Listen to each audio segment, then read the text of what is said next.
Provo City Council Office Conferencing Service.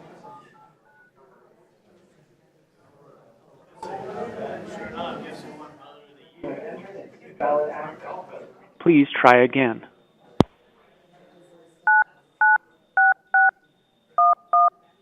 Welcome to the conference. You are the first to join.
I'd like to welcome everyone to the Provo Municipal Council meeting for June 19th. It is 5:44 p.m. and we are gathered in the City Center Municipal Council Chambers here at 351 West Center Street in Provo, Utah. This meeting is being broadcast live on YouTube on our YouTube channel, which is Provo City Council, where it will be also available for on-demand viewing. The council requests that citizens help maintain the decorum of the meeting by turning off electronic devices, being respectful to the council and others, and refraining from applauding during the proceedings of the meeting. We will begin with a roll call. We'll start over with Mr. Parker. Wayne Parker. Mayor Kafusi. Kay Van Buren. George Stewart. Dave Connect. David Harding. Dave Sewell. George Hanley. Brian Jones. And Gary Winterton. thank you, Mr. Winterton, who is our chair and is joining us via phone, and he has asked me to conduct this meeting. We will begin with an opening prayer given by Mr. Cameron Christensen, after which he will lead us in the Pledge of Allegiance.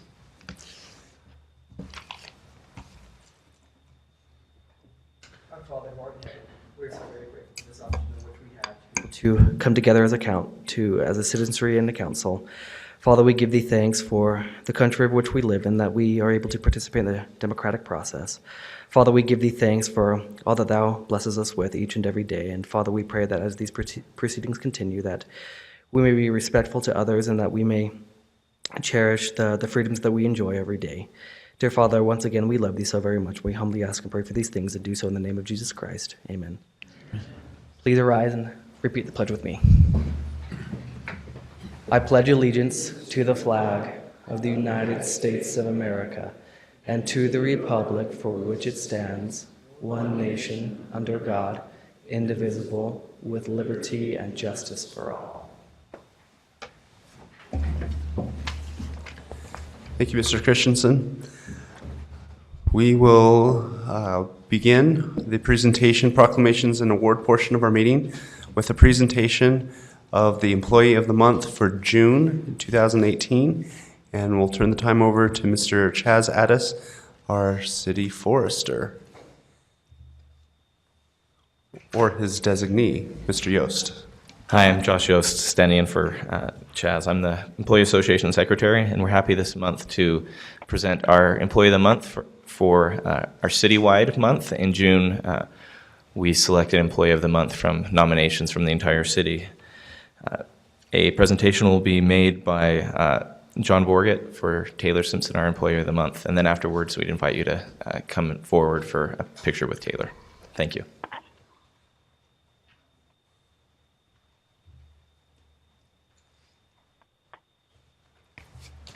Well, this is my pleasure to recognize Taylor. We'd like to invite Taylor and his wife Cassidy to come up if they could.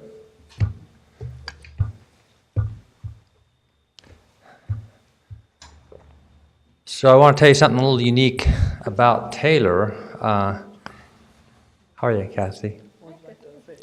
I think you're fine right like this. We'll give you a chance. Well, something unique about Taylor is his dad, Mark, who is here, who works in community development.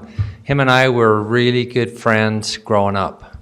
And so I know the Simpson family well and have the good fortune of working with Taylor. He was hired on April 3rd, 2014 as a part-time technical staff support worker, and then on May the 10th in 2015 he was hired to full-time technical support person. Right now he is the head of our help desk in our information systems division.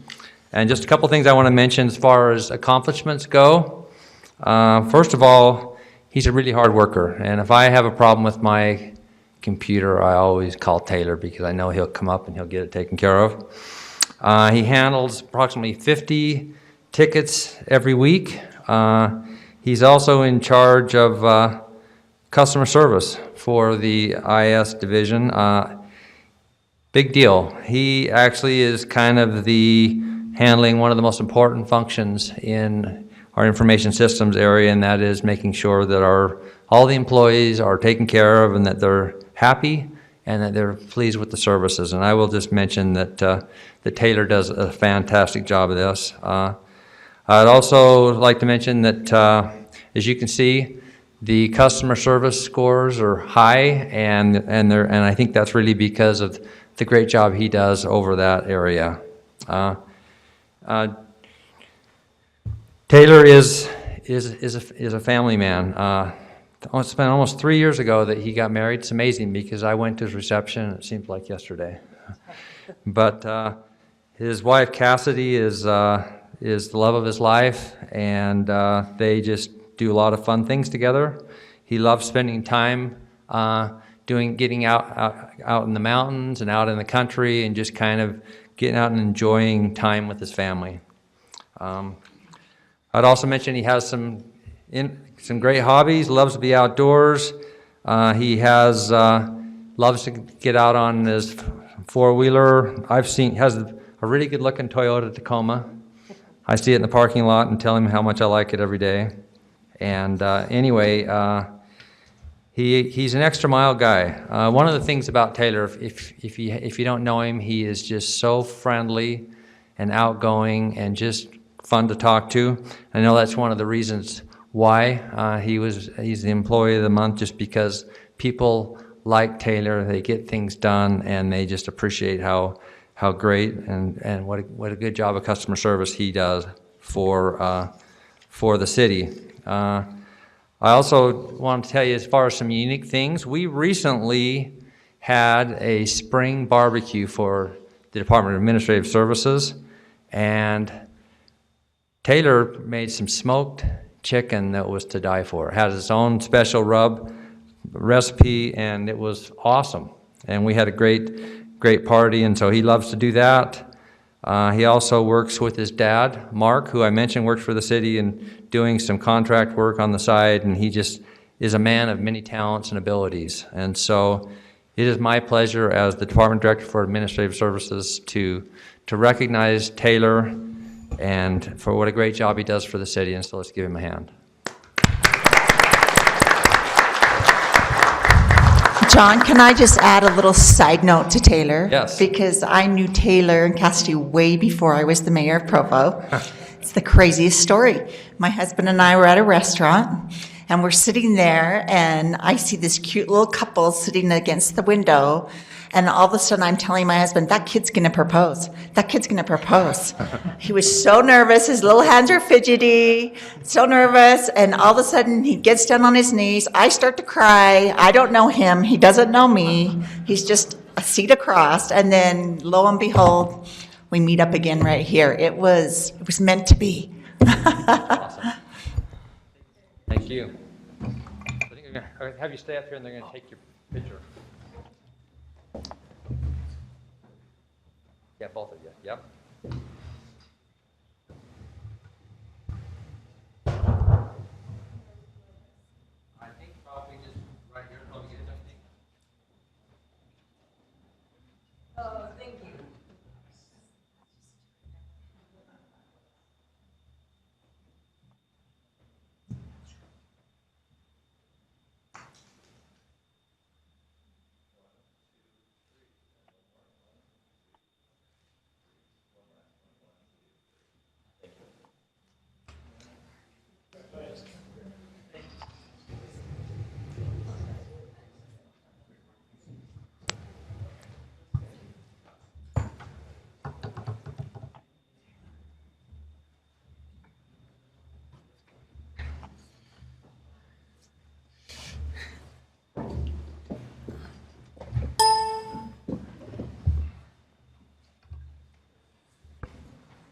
Congratulations, Taylor. Thank you, Mr. Borgett, and the whole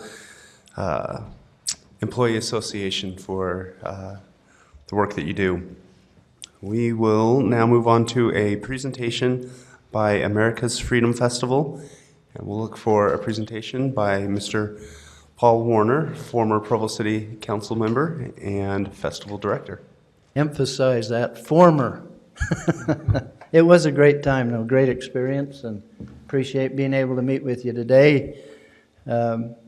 If you haven't read the newspapers, there's been a little about the festival in the paper, and I think you're totally aware of that, and we appreciate that we're getting it settled down and things seem to be moving right along. If you have some questions about that, I'm happy to visit, but I'm here specifically just to make sure we review a little about what your part will be and your involvement with us.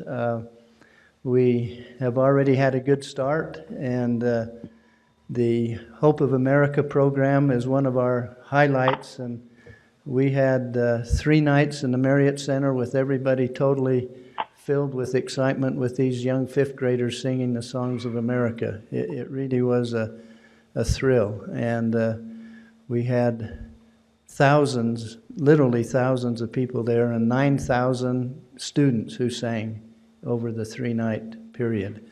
So that we are trying to move out of Utah County and spread it literally across the state and out into the United States if possible. So that's our desire, is to have that happen. So in terms of your involvement, as you know, we have the gala coming up soon, and I know the tickets and such have already been turned over to the administration, and so I'm sure they'll work with you. If there are some other needs, if you call us, and we're happy to work with you in terms of what your needs would be. But the gala this year really will be a wonderful evening. If you haven't read in the magazine, we have that couple from North Korea, just a young couple that were able to escape in a miraculous manner. The man went first, and then his wife was able to be saved from North Korea. They ended up in Seoul, and they're now living here in Provo. And they just literally just had their very first child, and they are so excited, just a wonderful couple. We also have a fellow who survived the killing fields of Cambodia, and he has written his book, If I Die Tomorrow, and he saved thousands, literally thousands, after he got out of being killed himself. He was able to organize in such a way that he was able to be a savior to thousands in Cambodia. He's living in Seattle now and will be with us on that night of the 30th. And then we have a 100-year-old veteran from World War II. There aren't many of them left, and he lives up in Layton, and he's going to join us. He went down twice in Europe. He was freed from camp by Patton, and so he's got some interesting stories to tell. And then we just found out that we will have Josh Holt and his wife, recently freed from Venezuela, that will be there that evening with us. And this will be one of their first major appearances. And his mother is so excited we can hardly contain her. But Josh and his wife, and as you know, she speaks very little English, but she too is excited to be with us. And Mia Love will be there that night, who played a significant role in getting the Holts out of Venezuela. So if you don't have tickets, I don't know how far and wide they'll go, but if you have a desire to go, please let me know, and we'll plan to expand our seating that night. The next night is our opportunity to be in the Marriott Center. That's July the 1st. Steve Owen, who is the Young Men's General President for the LDS Church, will be the speaker, and he's got quite a story to tell about the young people of the world, literally, as he's traveled across the world and seen the challenges that are out there. The 23rd Army Band will be part of that evening, and so we look forward to that. Again, 7 o'clock, and there'll be some tickets reserved if I think there's enough for everybody, is there not, Wayne, as I remember on that patriotic service night. Then the parade, and by the way, if any of you want to run the Freedom Run, we can work that out. we'll give you a free registration if you want to run at 7 in the morning on the morning of the 4th. And after you get through running, you can jump in your car or whatever you want to do on the parade and rest during the ride. But are we okay on the parade? Are there any concerns we have about transportation cars? You should have all received a letter and had an opportunity to let Richard Williams know, who handles that for us. And if not, please let us know about that too. Any questions about the parade? We anticipate marvelous experiences. I need to tell you that our meeting with the groups that were feeling left out was intense. It lasted for 2 solid hours, and we came to some opportunities for both of us to make some changes, and we feel really positive about what happened in that meeting.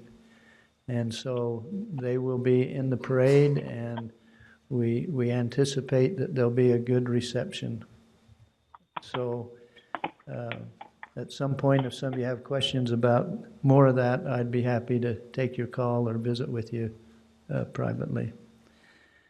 Stadium of Fire, it's going to be the best ever. This is the first year we've had the people who do the hang gliding. They're going to come when it's dark. So we're going to have lights all over them, and the event will be near its end, and they'll have a helicopter come and drop them out over the stadium, and they'll come in with the excitement of the crowd as they come into that arena. But we have done very well. We're not sold out. There are tickets still available. So if you hear somebody say you're sold out, then the fact of the matter is we do have tickets remaining. But we've done well, and we're pleased with what the ticket sales have been. So that is Stadium of Fire, and we also anticipate, just between us, that Hill Field is going to send 4 F-35s.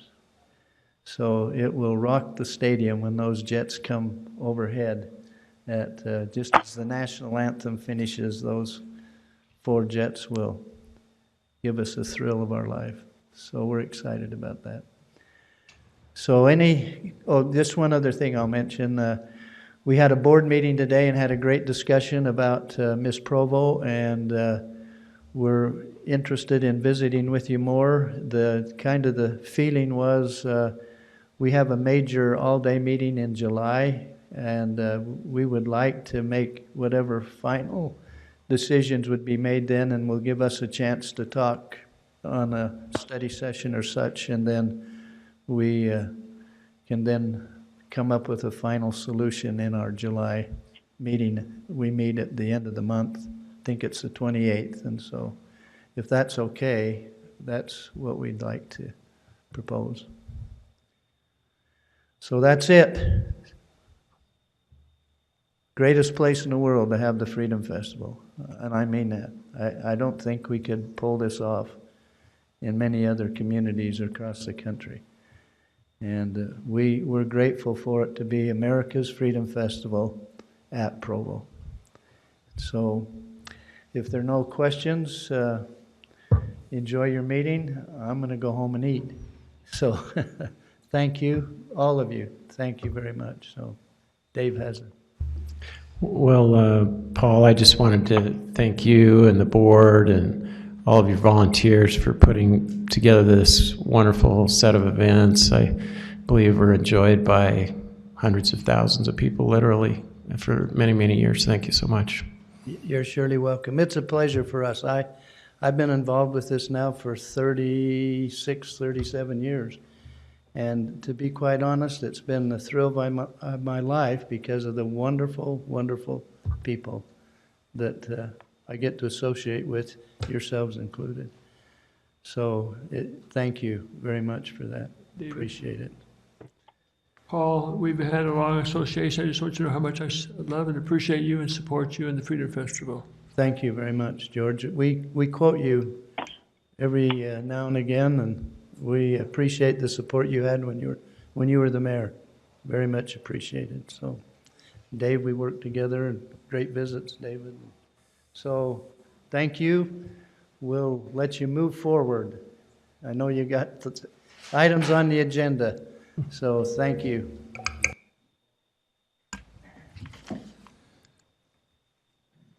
So moving on, if we can pull up the list of public hearing and other, thank you. Mr. Jones, if you'd be willing to read that for me. I do want to make one note, though, that item number 5, the item on the general plan update, was continued in our work session earlier until, actually, I think the council meeting item, it was continued indefinitely. That's true. So it'll be, it may be heard on the 17th, but we'll see as we go forward with that. But it won't be heard tonight. It's already been continued. So if you came to speak on that, I guess you could take some time in the public meeting, but the council will not be considering that item tonight. Mr. Jones. Thank you. As indicated on the screen, a required public hearing will be held for certain agenda items prior to council action. After each such item has been presented, time to comment will be provided for all those who wish to speak. For items that do not require a public hearing, public comment will still be taken following presentation of the item, but will be limited to 10 minutes. At this time, 15 minutes have been set aside for an open public comment period, which is intended to allow comment on matters that do not appear on the agenda. Persons who speak during this time to an item that is on the agenda will not normally be afforded a second opportunity to speak during the comment period specific to that item. During any public comment period, each speaker will generally be limited to 2 minutes. Additional time may be given to individuals specifically invited to speak, such as applicants, neighborhood chairs, or others that may be representing additional persons. Please begin your comments by stating your name and city of residence.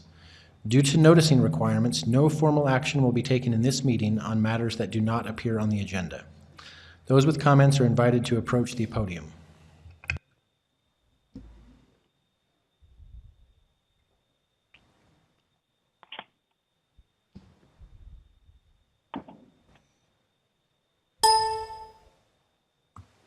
Hi everyone, my name is Delaney and I live here in Provo. And I am here as a youth leader representing Outrage. We are a youth-led organization whose purpose is to try and reduce substance abuse among children and youth. We do this through advocacy and education. As we have talked as an organization and with our adult leaders, we realize that while a lot of work has been done to get to know the state legislators, nothing has been done to get to know you guys, our local leaders. We want to get to know you better, and we would like to give you guys a brief survey to find out what your feelings are on various substance abuse issues. We have spoken with Elizabeth, and she asked us to email you guys the survey, so we've done that. And we brought one physical copy with us to give to the lovely people over here. So if you guys would like that, they'll talk to you guys. So with this information, we can better understand if there are certain issues that you as the city council care about more than others or see as a problem in your city. We can hopefully work with you in the future to find ways to address those problems. The survey is primarily multiple choice, but there is one short open-ended question. All responses are anonymous, and background and demographic questions will only be used to describe the general characteristics of survey participants, and they cannot be used to trace the answers back to you. So if you don't want to answer a particular question, that's fine, skip it. And then if your answer does not exactly align with any response, please either select a response that is closest to your answer or skip it. Thank you guys for taking a moment to fill out the survey, and we look forward to working with you in the future. I have a business card from my coordinator to give to you guys just in case you have any future questions. Thank you. Thank you, Delaney. Just realized that I failed to acknowledge the absence of our executive director. We miss him and wish him the best as he deals with some family issues. It was a great presentation, Delaney, very well done. And just a thought, and why I was thinking about our executive director is we have recently organized a youth council with members of the youth throughout the community who would like to be more involved, and it's a service-oriented council. Did I say youth council earlier? Youth council. So perhaps that's a group that you could coordinate with in the future. But thank you for your service to the community. It's a very important issue.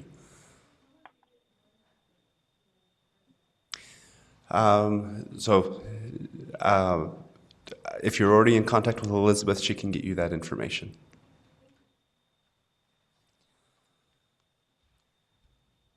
Is there any other public comment? Seeing none, we will close public comment and move on to agenda item 3, which is a resolution authorizing the Mayor of Provo City to negotiate and execute a post-performance sales tax increment reimbursement agreement with the shops at the Riverwoods. This will be presented by our Economic Development Director, Mr. Dixon Holmes.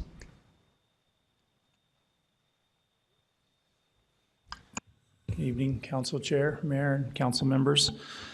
Does the Council have any questions for me on this item based on the discussion that happened several weeks ago in the work session? I'll briefly describe it in a moment for the public, but does the Council have any questions for me based on the resolution and a couple slides here with some hypothetical potential outcomes? Okay, then I'll just briefly go over what the proposal is. The Riverwoods then is asking that the city participate in the form of an incentive or an investment in some improvements that they want to make on the property. They're here this evening. They can describe those in more detail. We do have 2 additional slides that indicate on a site plan kind of what those might be. But the Riverwoods, the owners are proposing again to invest $13 million into the property, and they have requested that the city put together a sales tax increment post-performance incentive or investment that they have the opportunity over 15 years to earn back $1.5 million of that $13 million that they are investing through sales tax increment over a base. And what we have here or in front of you and for the audience, a slide showing that a couple scenarios at a 2.5%, 5%, 7.5%, and 10%. So again, the proposal is for $1.5 million to recapture, and this is over the base of what's our base? $98,251 is the base, and so they would have to perform above that. Again, at 2.5% over 15 years, they would essentially earn back $332,000, and that's compounded annually.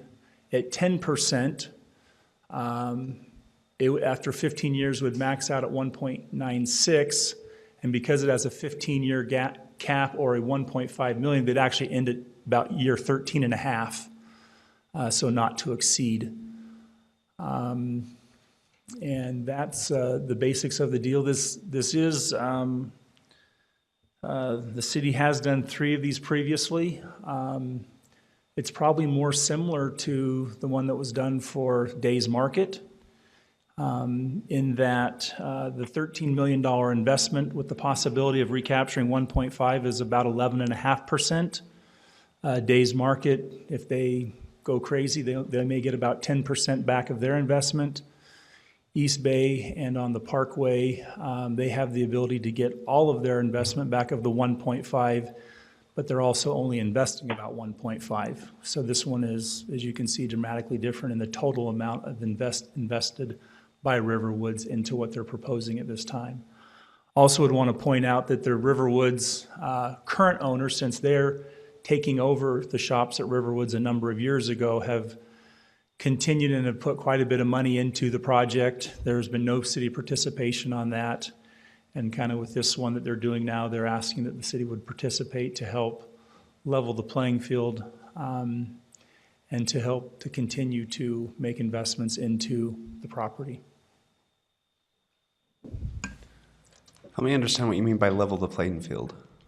Didn't understand that. Well, there are communities both north and south of Provo that have handed out some pretty nice incentives to Orem and Spanish Fork.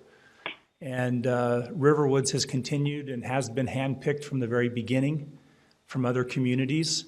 And this helps them to make some investment and have something to work with as far as a reinvestment of Provo City from the tax increment into their project also. It is hard to compete with another community where the owners or the developers of certain properties have an incentive to work with for potential tenants, and where this group has never had that opportunity, and so it helps level the playing field in that manner.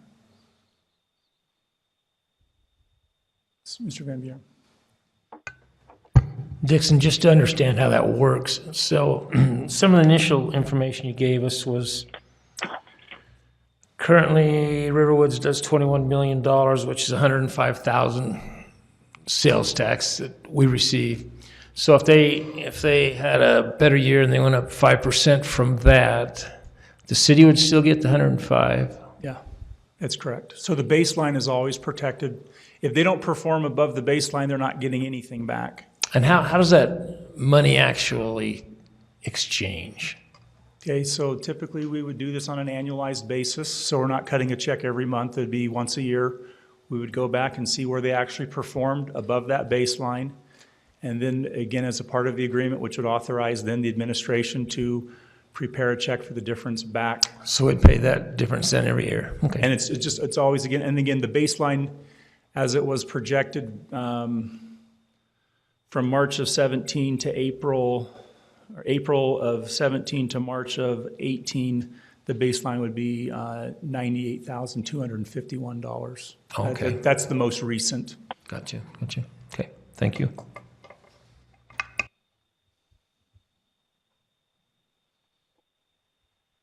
Any other questions for me? Okay. Thank you, Mr. Holmes. This item, we will open up for public comment. If there are any here that would like to comment on this, you may approach the podium at this time. Seeing none, we will close public comment and look for some council discussion on the implied motion for this authorization. No comment. All right. Well, Mr. Sewell. Well, I am sensitive to that issue of the competition from the surrounding cities, and I know we've lost some valuable tenants, possibly partly as a result of that. I think the location maybe is a little bit of a challenge there at the edge of the city, and although I think they've done a wonderful job managing the site, and so I'm in favor of offering this, and I hope they get a lot of really big checks, because that means that they're doing really, really well. So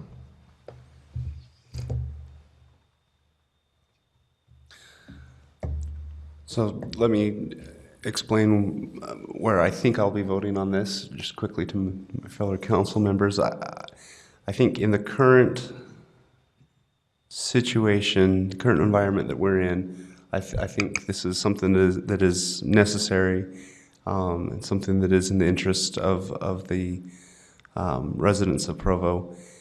I'm considering voting against it as a symbolic vote, in part to signal to the community, at least my hesitancy to enter into more of these agreements, and perhaps it can help start the discussion with other communities, as we've talked about in the future. Hopefully we can move forward with that. So I will likely be voting, I'm considering voting against this, but it would be a symbolic. If I felt like it was going to swing the vote one way or another, I'd probably vote for it, but I will probably be voting as a symbolic protest vote. Mr. Connect. Well, I will be voting for this for the reasons that Dave Sewell brought up, but I am sensitive to the issues that you've just mentioned, and I can't remember that the council, when we meet with the Orem City Council, has ever really had a meaningful discussion about this. So if we wanted to put it on the agenda, it could be interesting.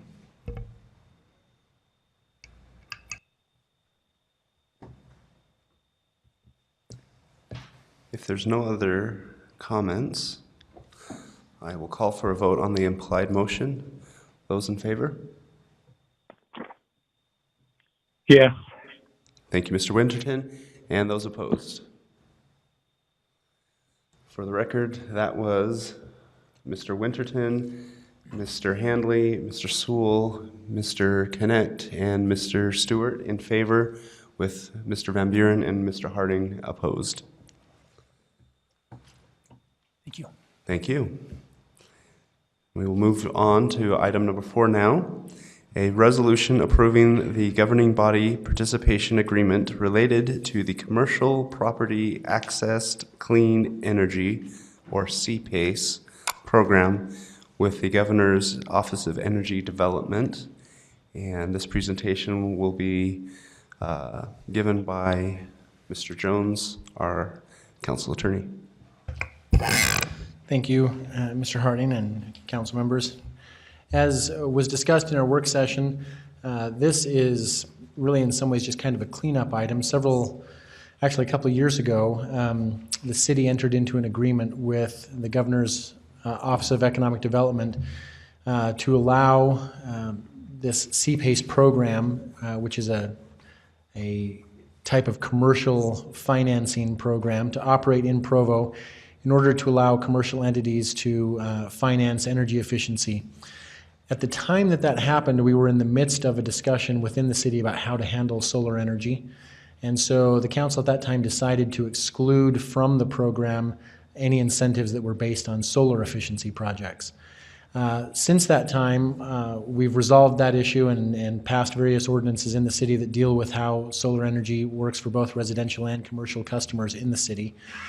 And so in a work session a few months ago, it was decided by the council to go ahead and re-execute an agreement with the Office of Economic Development to allow solar project financing as well, and also to update the agreement to bring it into compliance with some changes that had been made in state code.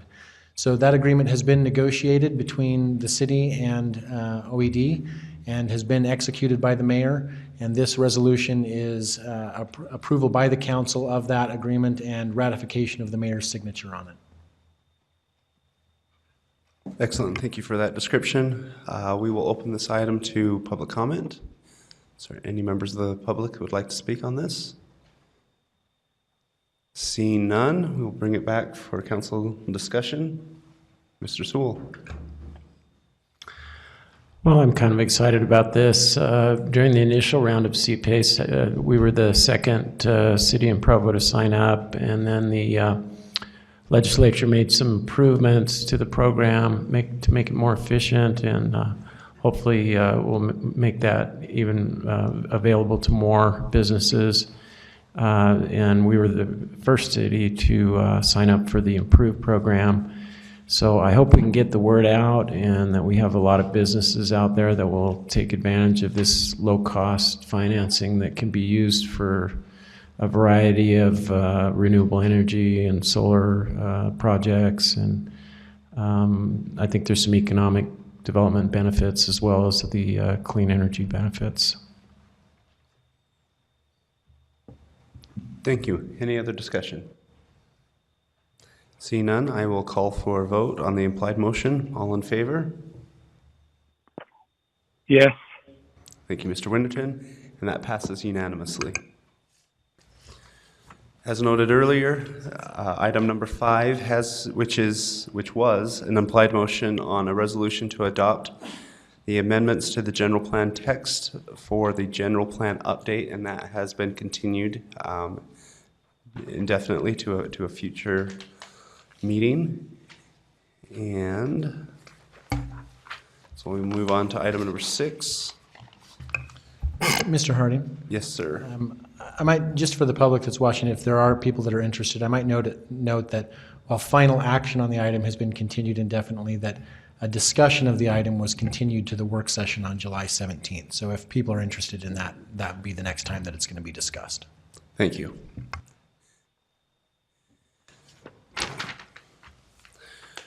So item 6 is a public hearing on transferring utility revenues to the general fund and other funds. This is a public hearing only. No action will be taken. And this will be presented by our budget officer, Dustin Graylaw. Thank you, councilors. This year is the second year that the city is complying with a new state legislation requiring additional disclosure for transfers from utilities to the general fund. Included in the utility bills was a letter informing customers of the transfer, the nature of the transfers and the amounts between the funds. We also posted on our website in, I believe, in finances and as well as in the council's section of the website and on Utah Public Notice websites of the amounts of the transfers. I don't know, Kelsey, if we have an attachment of the chart of those that details the main areas where those transfers are coming from and where they're coming from and where they're going to. And so I can briefly go through those for the public's benefit.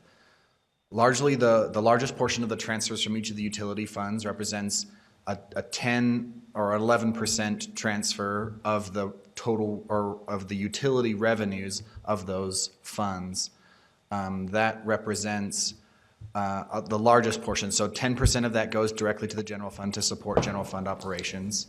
And 1% of that goes directly to funding roads. There are a number of other transfers.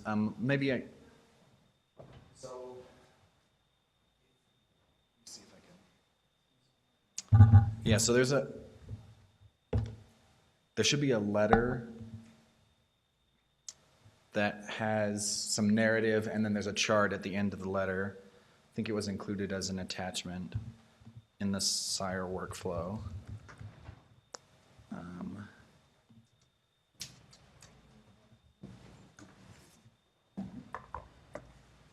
Apologize for... Let me ask a question while Yes. while we're bringing that up. I believe one of the transfers was from wastewater into water. Yes. But I didn't see that offset by an inflow. Yeah, so Jimmy could probably answer more specifically about that, but basically water and wastewater fall under the same area of operation in public works, and rather than pay utility billing through two separate areas, they pay utility billing only out of water and transfer the portion for utility billing from wastewater to water. Jimmy, is that correct? Yes, it also includes some positions that oversee both areas. So it's to cover some additional overhead of positions that oversee both water and wastewater. So I'm just curious if that really, I mean, I'm glad we're being transparent, we're showing everything, but it seems like it's not really. Our intention was to include everything that could be construed as a transfer, and we didn't want to exclude something that someone might criticize and come back and say that it needed to be included. So like I mentioned, there's that 10% transfer that is based on utility sales. There's a 1% road transfer. The administrative overhead is a charge assessed to each of the areas, and this includes other areas throughout the city as well, based on objective metrics that we identify for assessing costs for human resources, information systems, finance, legal, other services that any business would have expenses operating, that their services that we try to justify the allocation on it. And we meet with the departments and go over those, and there is some back and forth on what they feel is justifiable and on the methodology for how we use it. The transfer to the telecom debt service is a fee specifically on energy bills used to pay for the bonding that created the fiber network that is now owned by Google. So we transfer the actual revenues that come in from that. That amount is the amount of the payment that we make, but it ends up being a little bit different from that based on actuals. All of these, with some exceptions, so the 10%, 1% telecom debt service are based on actual revenues. So these are our best estimates, whereas the administrative overhead is, as it's shown, is the amount. The portion for Provo 360 is the portion of the utilities that are being assessed for the benefit that they will derive from the Provo 360 project. Largely, this is related to the utility billing aspect of the project, which is a major component of Provo 360, as well as the workflow management and other aspects. And again, that's an area that is transferred to the Provo 360 project, where we service the payments, manage the cash flow of that particular project. There was the transfer to water mentioned from the wastewater, and then those total transfers representing the percentage of the revenues that they transfer. I'd be happy to answer any further questions the council has related to these transfers.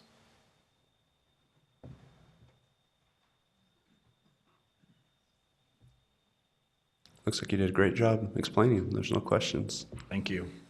We would like to open this up. It is a public hearing, so any of the public here who would like to speak to it may come forward at this time. Seeing none, we will close the public hearing and conclude that item. Item 7 is an implied motion on a public hearing on an ordinance adopting a budget for Provo City Corporation for the fiscal year beginning July 1st, 2018 and ending June 30th, 2019 in the amount of $211,626,000. Oh, it's actually revised very slightly from that, and that's not your fault. No. So this 212. $212,100,024. And I'll just read it here. And amending the consolidated fee schedule and Provo City Code related to employee salary ranges and classifications. And take it away, Mr. Graybaugh. Thank you. Council members, there are a few more changes included in the final version of the budget that is being presented to you tonight. I do have a reconciliation attached in that item that explains any of the changes that we made. There were a number of changes discussed today during the work session, but our proposal is to pass the budget as it's been proposed today, and those further changes we'll deal with in a future meeting, hopefully within the next, if not the next meeting, then the meeting after that in July. The intent being that a lot of those changes they're not significant, and they would just be shifting minor or relatively minor amounts within the general fund.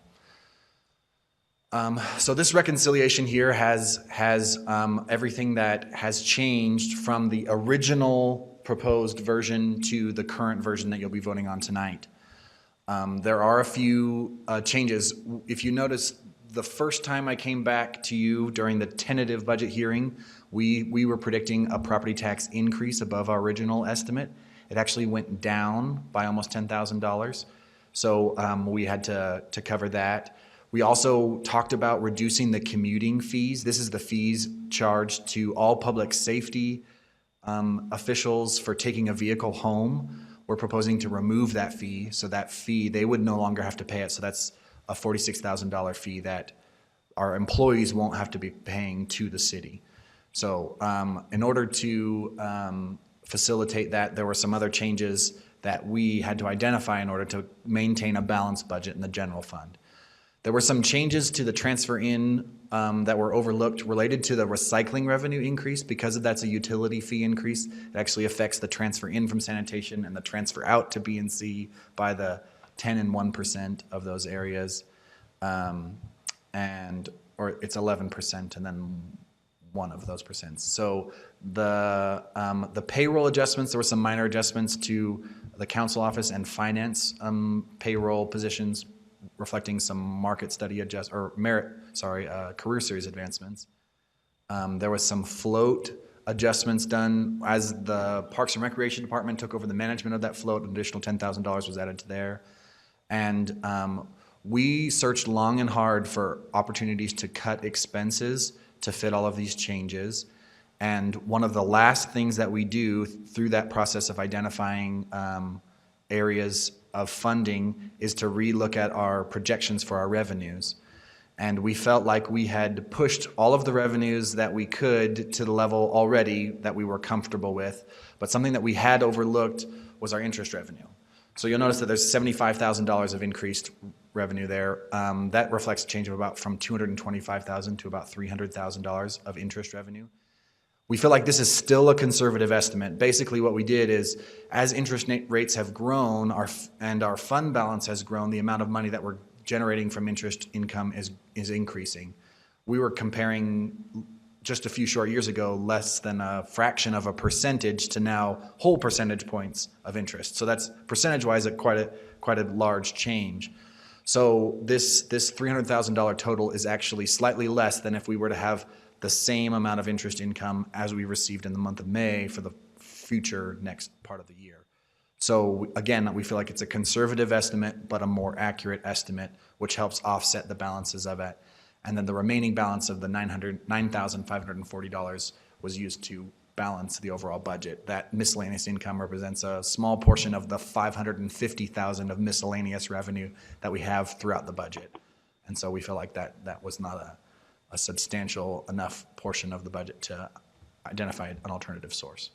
The other changes, we already talked about the sanitation changes and the radio replacement changes, but related to the property tax change was the portion that the library receives actually went up by $46,000 above what our original estimate was.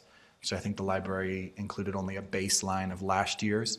So given the actual number, they chose to increase a capital purchase line item in their budget to offset that so that there is no net effect to the library, even though if they're bringing in additional $46,616. So the budget that you're voting on includes all of these changes. We are proposing to incorporate a few changes to the format of the entire budget document that will help address the hiring of police officers so that adjust some of the verbiage in there. We're hoping to have that posted online within the next few days, pending some of those tweaks. We weren't sure about some of the changes that we were talking about today, which is why we hadn't incorporated everything. And given our discussion, we think it will be available very shortly.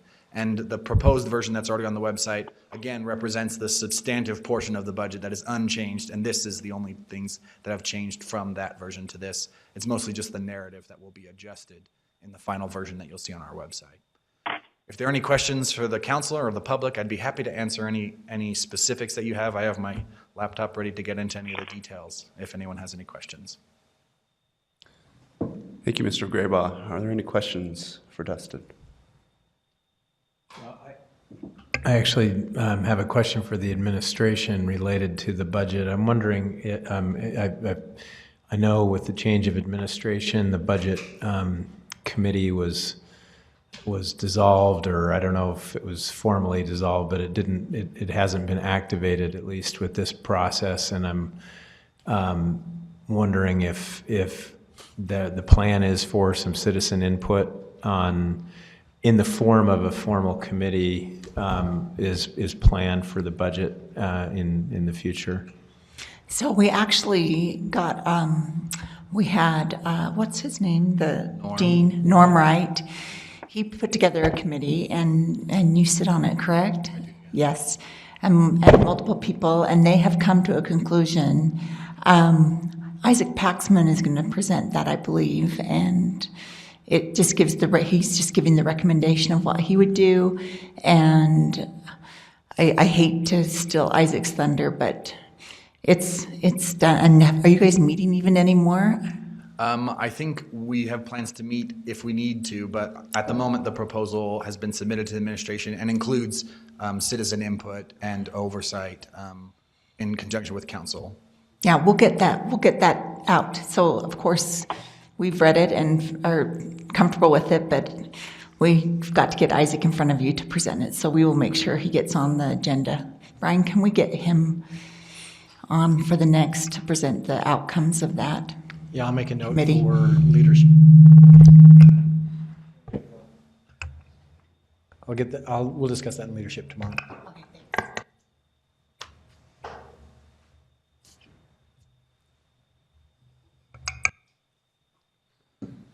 All right, thank you. I believe the public heard the offer from Mr. Graybaugh to answer any of your questions. So if there are any comments or questions on the Provo City budget for this coming fiscal year, please approach the podium now.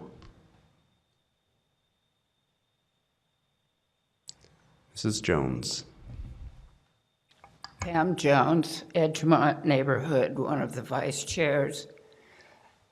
At the last meeting, at the urging of several people in the room, I was asked to make a comment. I actually asked a question, where have you cut taxes? And I was told that you couldn't answer questions in a meeting like this. For the past several years, I have talked to former Mayor John Curtis about the fact that there are some people who automatically make more money each year, but I have kind of become a spokesperson for people who are on fixed incomes. Every time groceries get more expensive or the city raises taxes, I can't go to Social Security to ask for more money from them. There was a couple of years where there was no cost of living increase.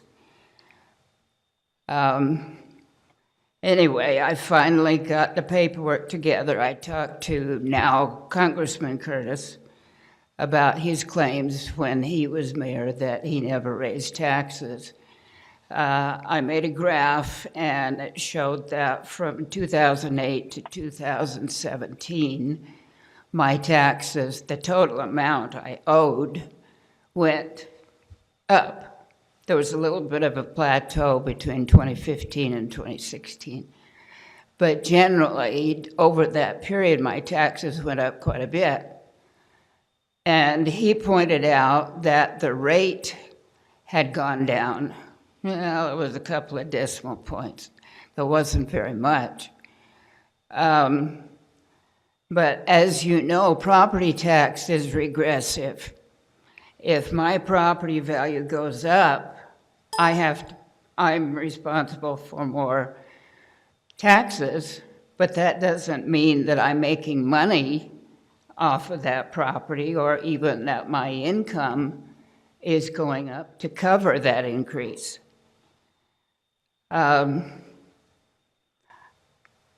It's too late for this year's budget, but I hope you will consider some other way of getting income from the city.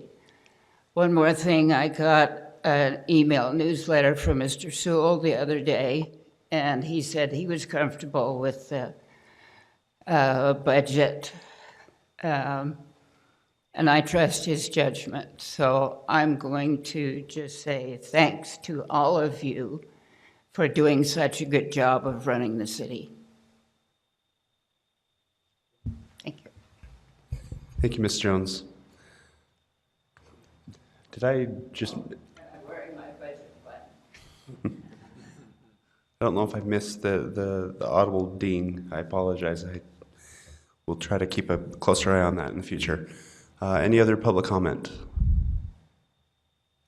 All right, with that, we will close the public hearing and turn it back to the council for any discussion.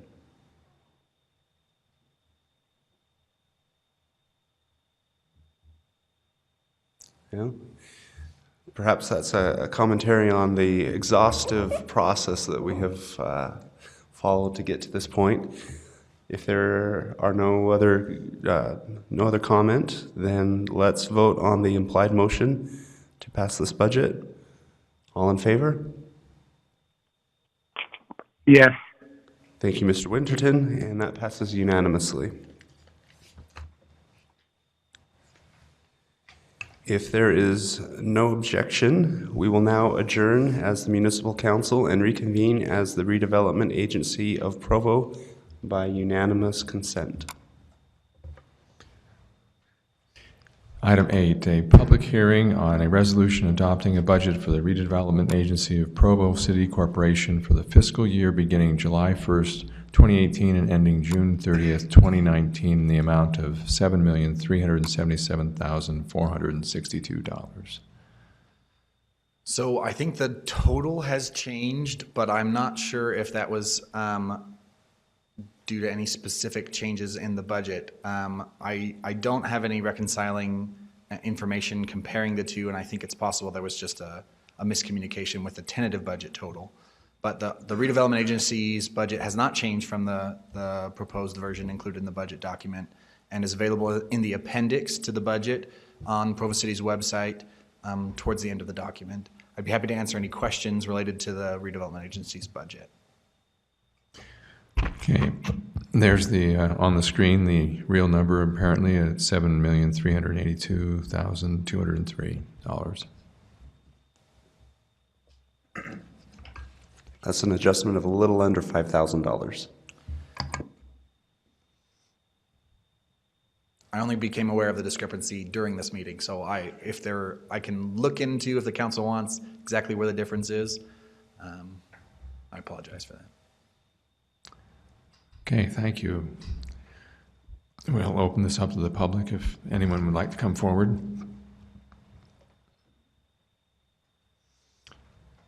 Seeing no one, we'll bring it back to the council for discussion and a vote on the implied motion.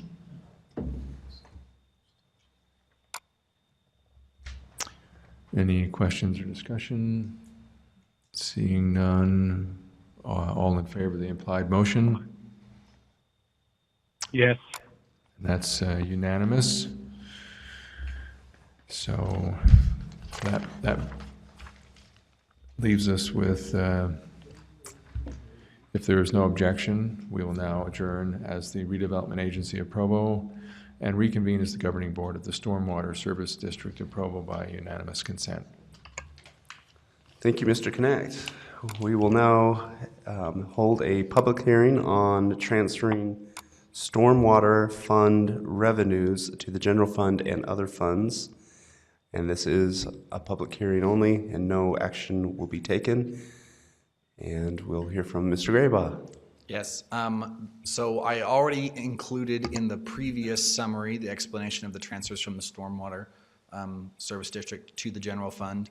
Largely, we treat the stormwater as any part of the city. If you'll actually notice on that sheet that compiles all of our transfers in and transfers out, there is a transfer in above the transfer out total because the stormwater is not included on that schedule, and that's reflective of the transfer that is included in that reconciling schedule.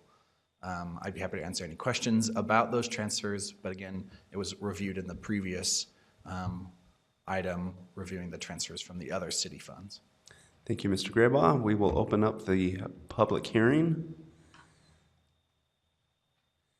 Seeing no comment, we will close the public hearing and look for any council discussion on, oh, no, I apologize. Any council discussion before we move on to the final item? Seeing none, we will move on to item 10, which is an implied motion on and a public hearing on a resolution adopting a budget for the Provo City Stormwater Service District in the amount of, looks like it hasn't changed, so $4,713,241 for the fiscal year beginning July 1st, 2018 and ending. So this one was related to, I shared in the other budget hearings that I wasn't a line in the summary budget that was the adopted total. We don't typically include the transfers out as part of the total that we adopt in the budget hearing, and so there was some discrepancy there. So this total represents only the expenditures across the operating and capital improvement divisions of the Stormwater Service District. All right, thank you. So the new number is $4,763,091, difference of nearly $50,000. And we just had an explanation on why that is. And yes, Mr. Graybaugh, anything else? No, the Stormwater Service District does not have any changes compared to the proposed version that you've already seen. And I'd just like to add that Kelsey's done a good job of last-minute covering for Bryce, and I could work better with her on making sure that we had these agenda items lined up with a dollar total. So I apologize for those discrepancies. Thank you for the apology, but let me also echo the great work that our staff does. You guys do so much work in the background to make us look as good as possible. We really appreciate it, all of you. Thank you. So with that, we will open up the mandatory public hearing on this transparency issue. And see no public comment, we will close the public hearing, bring it back to council discussion on the implied motion. Seeing no council discussion, let's vote on the implied motion. All in favor? Yes. Thank you, Mr. Winterton, and that passes unanimously. If there's no objection, we will now adjourn as the Stormwater Service District by unanimous consent, and that concludes our meeting for the evening. Thank you all. Thank you, Dave, for taking charge tonight. Thank you, Gary. We're looking forward to your return.